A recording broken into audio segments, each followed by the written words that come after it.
Hello, everyone, and welcome back into the Mad Science Lab podcast. We are here to continue on with our collaboration between the Fantasy Football Advice Network and the Fantasy Football Universe. Check out both the websites, obviously, fantasyfootballuniverse.com, I tell you every day. And now you can head over to fantasyfootballadvicenetwork.com or their great app to check out all of our stuff. I think most of my content and the FFU content is available on both sites. So we are kicking off or continuing on with the 2024 Risers and Fallers series. Today we are going to take a bit of a U-turn here, a little bit of a swerve. We are going to go IDP, but before we get into my guests, let me play my intro.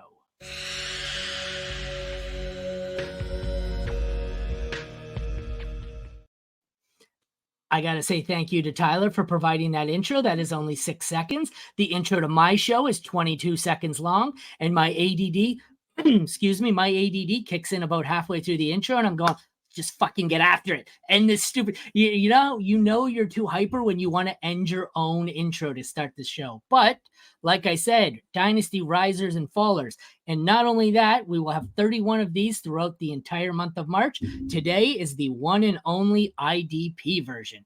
I got one of the best with me. I have Steve Hungarter. I think I got it right. We just talked about this. I got it right because I'm Canadian and we can enunciate. How's it going, Steve? Pretty good. I'm so glad that you have me on the show. And I, too, am a little bit hyper. I have a cup of coffee over here, and I'm ready to go. Let's do this thing. America versus America with Canada. Let's do it. Blame Canada. I don't drink coffee. I'm afraid if I drank coffee, I would bounce off the walls. I'm just naturally this hyper. So before we get into it, do you want to take a second here, promote yourself, tell everyone what you do, where you do it, and where they can find your stuff? Oh, thank you. Yeah, I am an ECR ranker over Fantasy Pros.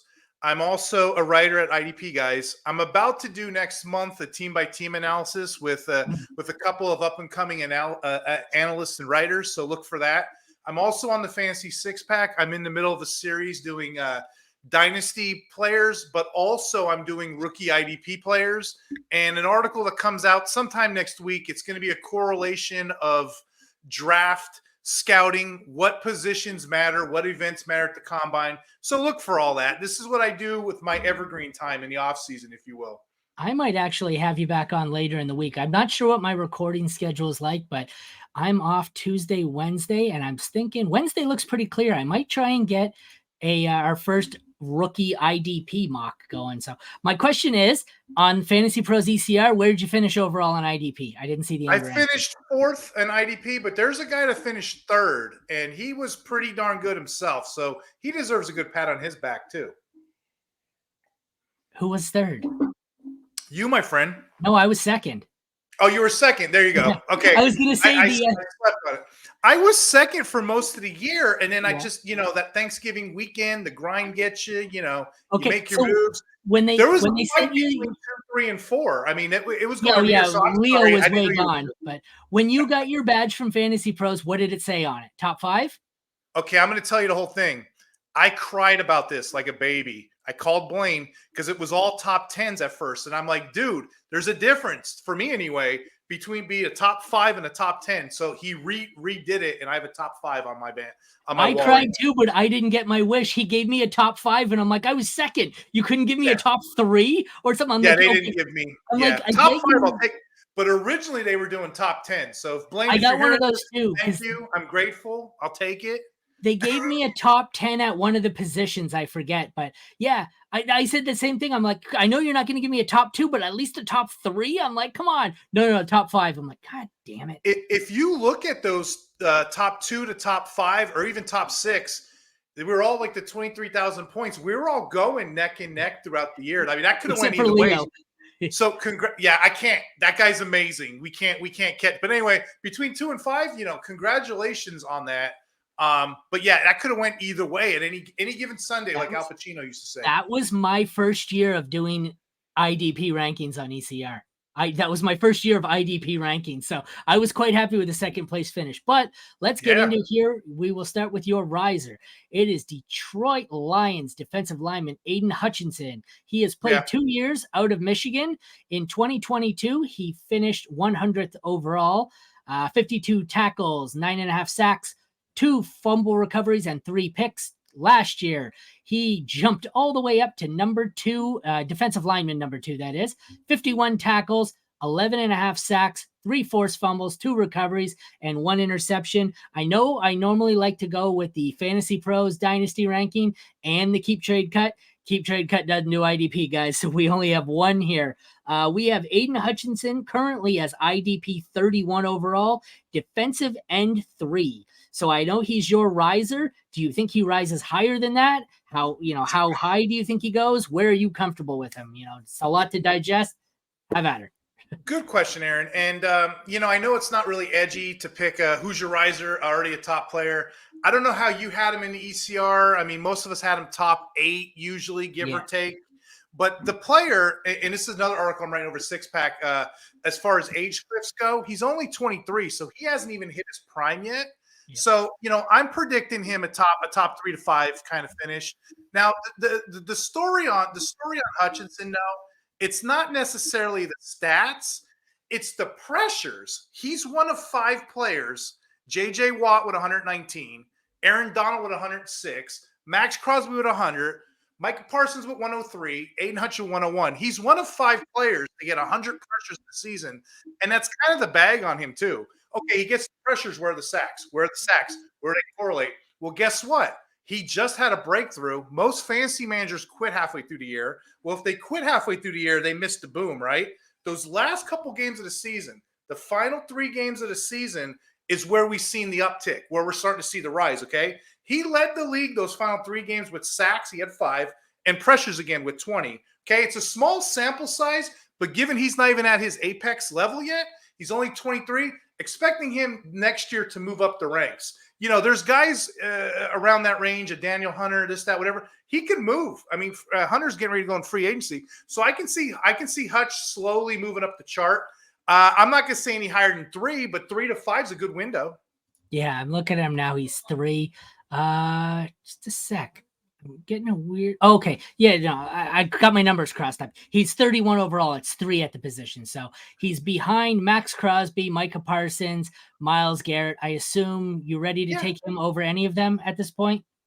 No, not yet, but I am mindful. But he's right there. And furthermore, let's talk about it, right? He doesn't really have anybody there. The NFL draft, I'm anticipating the Lions to take defense. They need to build that defense. That's the way they need a running mate for him in a corner. That's what I'm thinking. I'm thinking either another edge to match with him, or the weak link on that defense is a corner. Either way, that's going to help his value. So expect all the stuff he's been doing just to go up more. But yeah, he's right there. 3 to 5 is more than reasonable for him right now. I'm buying anything on Hutchinson right now. Okay, and this is probably the last time we're going to be able to get him, to be honest. After him, we have, I'll only run through the next tier here. We've got Nick Bosa, Daniil Hunter, Will Anderson, Montez Sweat, and Trey Hendrickson. Would you take any of those 5 over Hutchinson? Bosa, Hunter, Anderson, Sweat, Hendrickson? No? I would not. Now the spicy take there is Hunter. Most people have Hunter ahead of him. I would put him ahead of Hunter. Hunter's getting ready to go as a free agent. Okay, yeah. He really is. We don't know if he's going to be a 4.3 or a 3.4 next level. Is he going to have his hand in dirt or not? We don't know. And plus, he's already? I don't know how old Hunter is. What is he? 28, 29? I think he's 29. He's 29. He's currently the biggest faller out of any of them. He's the only one falling. And then plus, for the Hunter fans out there, I apologize to you, but he has an injury history that Bosa doesn't have. So give me Hutch, Bosa or Hutch. Give me Bosa or Hutch in that window. Bosa and Hutch are similar to me. One is a hitting quarterback kind of guy. One is a pressure guy. They just had those seasons where they didn't kind of wrap up all the way. But I'm seeing the boom with Hutch right now, and I want to get in on that. This is what we do at the end of the year, Aaron. We look at those 3-game stretches or the end of the year stretches. We kind of correlate that together. They can put that as a 17-game body of work. He's a top player. So yeah, I'll buy Hutchinson right now. So Hutch is, what do we say? 23 for Hutch? Yeah, he's 23 right now. Yep. And Garrett is 28. I think if he could pass anyone, it would be Garrett. Mike, I know we talked about this before the show. Do you remember off the top of your head what you said you thought the age cliff was for defensive linemen? Is it 28? Is Garrett getting close to it, I think? Yeah. Yeah, actually, yeah, hold on. I can pull that up for you. I wrote. I can't remember if you said it was 28 or 32. I know it was close. But for defensive, yeah, for DL, yeah, for DL, I'll pull it up for you. But yeah, I wrote the article over at the.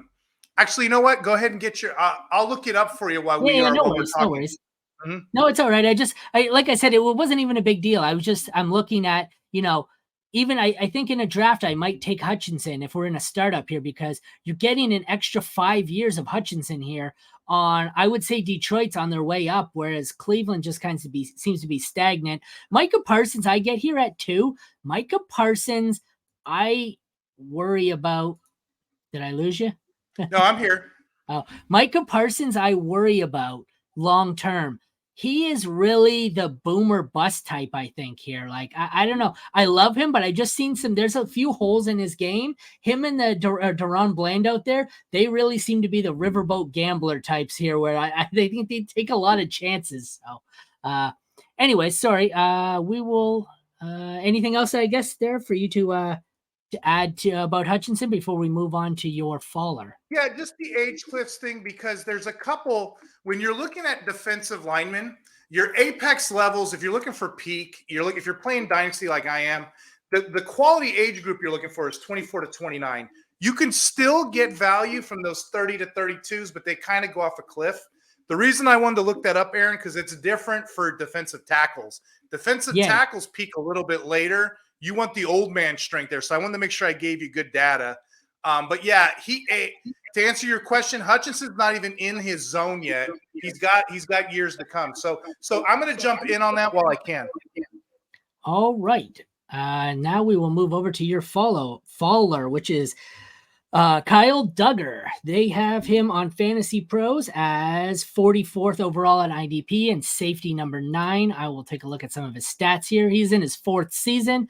He has finished as far as DB rankings, 2022 or 2020, he was 372nd. Then he moved up to 26, 40, and 40th overall last year. He had 106 tackles last year, 1.5 sacks, a forced fumble, and 2 interceptions. He's, like I said, he's 44 overall and safety number 9. Why is New England's Kyle Duggar a faller for you? And I think I know the answer, because he may not be New England's Kyle Duggar. I believe, if I remember correctly, he's in a contract year, or it was a contract year. He's a free agent now, right? Right. So here's the deal with Duggar. Okay, take the stats out. Sometimes the stats don't tell a story. The headline here is, hey, he's a Bill Belichick guy. Bill Belichick's not there anymore, right? Well, here's the other headline. If you look at my Twitter handle at IDP Hunter, you'll notice that he's a free agent, and I'm not a mathematician, Aaron. What's free agency start in about 4 weeks? Well, he just he just put on Twitter, hey, I got this new free one-on-one free agency. They're going to go pick me up. So now he wants to be a free agent. So he wants to get away from the Patriots. Okay, so let's correlate that. On top of that, he's an older player. What's he, 29, about to be 28, 29? Right? I think. 27, turning 28. Yeah. Okay, look at his injury history. I'm going to read it to you really quick.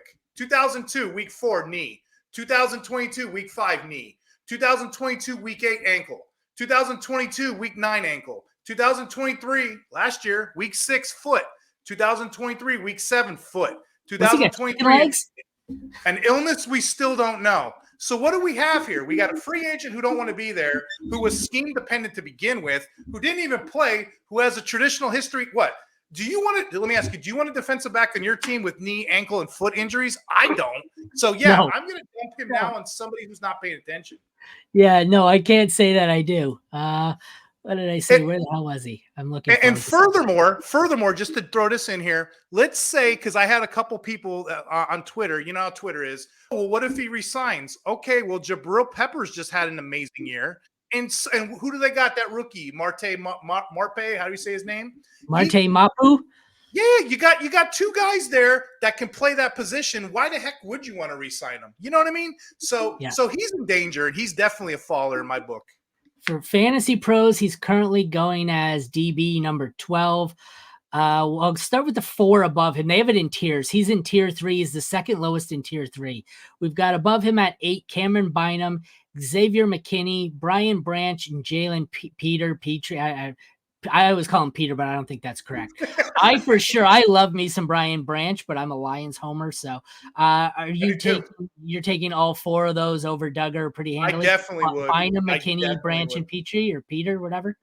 I definitely would. And with your Branch comment, he played corner, he played slot, he played nickel. His best performance was playing big nickel. So yeah, he's in my top 10 this year. If you want to get a little bonus player there. I'm even going to one up this sentiment for you, Aaron. He's a faller for me, Kyle Duggar. You know who else is a faller? I'm fading Bentley and Tavai too, because I just don't know what that defense is going to look like. Just a little extra bonus for the audience at home. I love it. We'll go below him here. Like I said, there's only one left in the tier below him. They have Cameron Curl and then a big drop off, but then it's Dax Hill, Jalen Thompson, Reed Blankenship, who I really like, Jordan Battle. I think I'm taking all of them over Duggar. Yourself? Battle's a sneaky one. Hey, you know what's interesting about Curl, though? I don't know what kind of leagues you play in, but big three scoring, he's like nothing. But if you play in a tackle heavy like me, he's a top player. So give me all those guys over Duggar, to be honest. One sec. I'm just trying to scroll down here. I'm looking. I'm going to start naming names. You tell me how far I have to go before you find someone that you like Duggar over. So just just stop me when you find the name. Julian Love, Josh Metellus. I can never say some of these names. Hufanga, Rayshon Jenkins, Kenny Moore, Javon Holland, Nate Hobbs, Kevin Byard. We getting close? Nope. No? Okay, I'm going to skip a way down. Jordan Poyer, Deshaun Elliott? Yeah, you know what? I don't really know what this new defense is going to look like. I'll take him over Elliott, and I didn't want to get too spicy on you. I'm not a Hufanga fan either. I would fade him down a little bit too, to be honest. So Fantasy Pros has him valued at the bottom of tier 3. You have him valued somewhere on the borderline of tier 5, tier 6, which puts him as DB 34 overall ish. So you are about 20 DB slots lower than Fantasy Pros consensus. I should have loaded up your rankings. Isn't it great the off season? We can do any take we want. They're not caught up yet. So we don't know. But yeah, I'm not a fan either way. I just look at him as a lose-lose situation.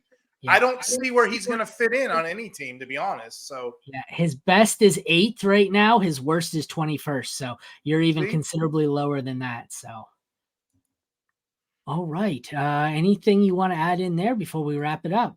That's it. Like I said, you said he's a 27-year-old with reoccurring injuries on his feet, and then the scheme dependent. I don't know where he's going to go, and even if he stays at New England, you got all those players there that can play the position arguably better. So I don't want to have nothing to do with him. I do want to trade him to an owner that's not paying attention, preferably soon. I like it. All right, before we get out of here, do you want to take one more chance to plug yourself? Tell everyone where they can find you. IDP Hunter on Twitter. You guys can find my series over at the Fantasy Six Pack. I'm doing pods over there. I'm also on IDP, guys. Next month, I'm going to start a series on IDP, guys. It's going to be team by team divisional analysis, and we're going to have the Going for Two podcast. A couple analysts, a couple ECR rankers. They're going to come in and they're going to break down the offense. I'm going to do the defense. And then lastly, you guys know I'm on Fantasy Pros, and I'm doing the rankings throughout the season. And I do waiver articles as if I don't have enough to do. I do waiver articles too over at the Six Pack. So you guys can find me there. And always you can answer a question. If you have a question, just message me on IDP Hunter. All right. Well, that concludes our second riser and faller of the month. The first IDP and possibly only. I'm not sure. I might have Leo on later in the month. I don't really know. But thank you again, Steve, for joining. This has been the Mad Science Lab podcast, brought to you by the collaboration of Fantasy Football Advice Network, which you can get at fantasyfootballadvicenetwork.com, or go find their app. I believe I got it in the App Store on iOS, so it's pretty readily available. Or you can go check out our website at fantasyfootballuniverse.com. For Aaron and Steve, thank you for tuning in to the Mad Science Lab podcast and our risers and fallers. Take care, everyone, and have a great night. Yeah, thanks for joining me.